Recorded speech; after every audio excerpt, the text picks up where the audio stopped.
खुलुमबाय स्टुडियाव आं उदांस्रि मुसाहारि। चिरां जिल्ला दुलाराय बर' फरायसा आफादनि 20थि बोसोरसालिया जथुमा आरो बिजनि दखरा दुलाराय बर' फरायसा आफादनि 49थि बोसोरसालिया जथुमानि सायनासालिनि लाइ खुन्थियाखौ दिनै गायसनबाय।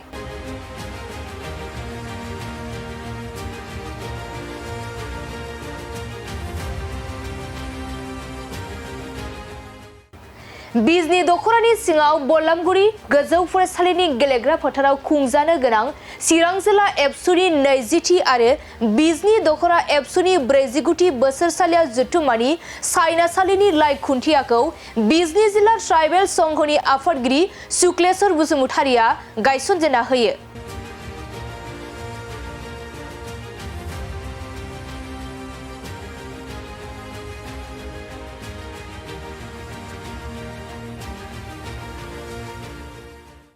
बे हाबाफारियावनो बिजनि नोगोर कमिटिनि मासिगिरि गुनेश्वर गयारी, चिरां जिल्ला दुलाराय बर' फरायसा आफादनि आफादगिरि दिलीप कुमार बसुमतारी, गाहाय नेहाथारि डक्टर रेडियास नार्जारी, बिजनि दखरा एबसुनि आफादगिरि सुबिलाल दैमारी बिथांमोना बाहागो लायो। मख'नो गोनांदि फैगौ 8, 9 आरो 10 जानुवारि खालि बिजनि बलामगुरियाव खुंजानो गोनां हाबाफारिनि गिबि सानाव बिजनि दखरा एबसुनि हाबाफारि जागोन आरो 9 आरो 8 अक्ट'आव चिरां जिल्ला एबसुनि हाबाफारि जागोन। दुलाराय बर' फरायसा आफादनि 20थि बोसोरसालिया जथुमा आरो जुथायै बिजनि दखरा दुलाराय बर' फरायसा आफादनि 49थि बोसोरसालिया जथुमा बियो जानुवारि दाननि 8, 9, 10 सानथामनि मेहेरगोनां हाबाफारिजों गाजा गोमजायै बिजनि साब डिभिजननि सिङाव थानाय बलांगुरि गोजौसिन फरायसालिनि गेवलां फोथाराव खुंफुंनो थाखाय बेनि जि मोनसे लाहार फाहार बा प्रिपारेसन सोलिबाय थानाय जादों आरो दिनै बे हाबाफारिखौनो बिथा खालामनानै गिबियै जि गेवलां फोथारनि जि मेन पेन्डेल बे मेन पेन्डेलनि गाहाय खुन्थियाखौ बा लाइ खुथा गायसननाय बे हाबाफारिखौ जों दिनै मावफुंनानै लानाय जाबाय आरो बे हाबाफारियाव गायसनगिरि आलासि महरै बिजनि जिल्ला ट्राइबेल संघनि मानाव गेदेर आफादगिरि शुक्लेश्वर बसुमतारी बिथां, बिजनि टाउन बा नोगोर कमिटिनि मानगोनां चेयारमेन गुनेश्वर गयारी बिथांमोननि मददजों जोङो दिनै रायजो राजा आरो बानजाय आफादनि एबसुनि बिबानगिरि बयखौबो लानानै गोख्रोङै जोङो बे हाबाफारिखौ मावफुंनानै लानाय जाबाय। जों बयबो मिथिगौ जे बर' माहारिया बुहुमाव सिनायथि मोननांगौबा रैखाथि मोननांगौबा आरो जोंनि माखासे थामोनथायनि बा जोंनि हारिनि जेंना जेंगोना इसुसफोरखौ लानानै खामानि मावनांगौ होननानै बुङोबा बियो जारिमिना बुंनाय बायदि दिनैसिम जोङो बयबो स्पष्ट जे दुलाराय बर' फरायसाफोरा गासै जाथिनि सार्थनि थाखाय गोदोनिफ्राय 1967 15 फेब्रुवारिनिफ्राय जागायनानै दिनैसिमबो खामानि मावबाय थानाय जादों। दा बेनिखायनो सोलिबाय थानाय आरो फैबाय थानाय समनि हारिनि सार्थखौ लानानै बा हारिनि थामोनथानि बाथ्राखौ लानानै दुलाराय बर' फरायसा आफादा मिरुआनो जा जिल्लायानो जा दखरायानो जा बा इउनिट लेभेलनियानो जा जोङो बोसोरफ्रामबो बोसोरे बेबायदि रायजो राजाफोरखौ लानानै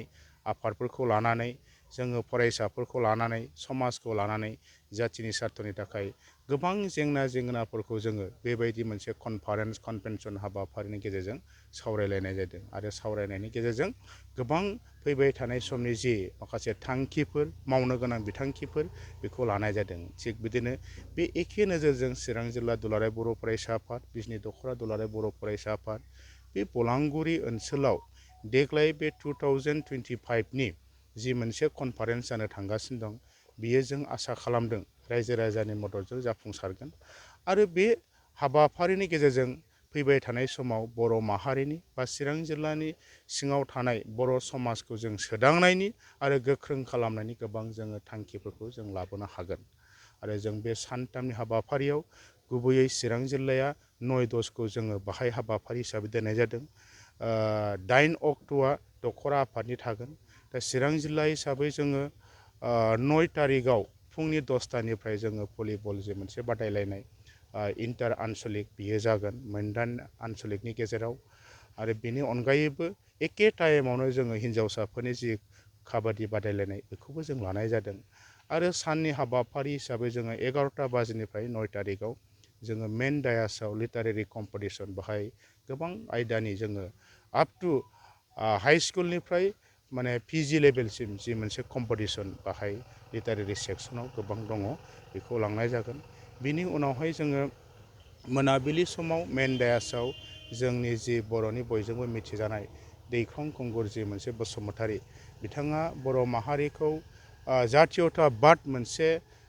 सेन्टिमेन्टजों जिबायदि मेथाइ रोजाबनानै हारिखौ माने जांख्रिखांनायाव बाहागो लाहोदोंमोन बिथांनि मुङै 1, 2, 3 जि देंखोमु बेखौबो जों लानाय जादों जिल्लानि गेजेराव बाव दख'राफ्रा बाहागो लागोन आरो बेनिफ्राय जोङो 3 थिक खालामनानै मिरुआव जों देंखोमु 1, 2, 3 नि थाखाय जोङो बाहाय हरनाय जागोन बिनि अनगायै जोङो 9 तारिखनि मोनायाव हरसे जोंनि डेलिगेट जागोन बे डेलिगेटआव एबसुनि संबिधान बायदियै जों बोसोरनै जिहेतु समा सफैबाय गोजाम आफादखौ जों सिफायनानै गोदान आफाद जों दानाय जागोन बे हाबाफारिखौ जों मावफुंगोन बेनि उनाव अखानायै जोङो फुंनि फ्लेग हइस्टिं खालामनायजों लोगोसे मार्टियार्सफोरखौ मान बावनाय बिबार बावनायजों लोगोसे जोङो मोननै रोखोमनि जों बाहाय सेमिनार हाबाफारि लानाय जादों गुबुन मोनसेया जाहैबाय फरायसाफोरखौ लानानै दुलाराय बर' फरायसा आफादनि जि स्किल एन्ड क्वालिटि जि मोनसे इडुकेसननि मिशन दङ बे मिशननि सायाव जोङो रिसर्स पार्सन लानानै जोङो सावरायनाय जागोन बाहाय 3000 4000 स्टुडेन्ट कलेज हायार सेकेन्डारि लेभेलनि स्टुडेन्टफोरखौ जों लानाय जागोन आरो बाव आलासि हिसाबै जोंनि दाख्लैसो आसामनि APSC आनजादाव उथ्रिसारनाय जि बिजनि ओनसोलनिनो बिथां फामे मुसाहारिखौ जोङो गाहाय आलासि हिसाबै जों बाहाय लेंनाय जादों आरो दुलाराय बर' फरायसा आफादनि सोलोंथाइ नेहाथारि सोमावसार बसुमतारीयाबो बाहाय बाहागो लागोन आलासि महरै बे आरो गुबुन फारसेथिं एखे टाइमावनो जोङो बर' हारिखौ सिगाङाव दोननानै दुलाराय बर' फरायसा आफादा जिहेतु जातीयताबादनि खामानि मावग्रा हिसाबै जे बर' माहारियारि बाद बे मोनसे सिन्ताधाराखौ लानानै बिनि सायाव जोंनि आथिखालनि बर' माहारियारि आफाद आरो बर'नि जाय सानसुमैफोर सेनियरफोर बिथांमोनखौ लानानै जोङो मोनसे सेमिनार लानाय जागोन बाहाय 1500 2000सो जोंनि सेनियरफोरखौ लानानै जों सावरायगोन आरो बिनि गेजेरजों जों माबा मोनसे आउटकाम मोनगोन जोंहा फोथायनाय दं बिनि अनगायै जोबथा जोङो 12 बाजिनिफ्राय जोङो मोनसे गेवलां मेल लानाय जादों आरो बे गेवलां मेलाव गोबां जोङो रायजो राजानि जि मोनसे मदद बा नुजाथिनायजों लोगोसे जोङो जाफुंसारनायनि जि मोनसे आसा आरो बेनि हाबाफारिखौ जों मावबाय थानाय जादों बेनिखायनो आं आसा खालामो बिजनि हालामनि मोनफ्रोमबो गामिनि मोनफ्रोमबो ओनसोलनि रायजो राजाजों लोगोसे जोंनि फरायसाफोर फोरोंगिरिफोर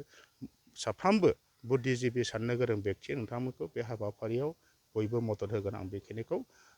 खावलायबाय गोजोन्थों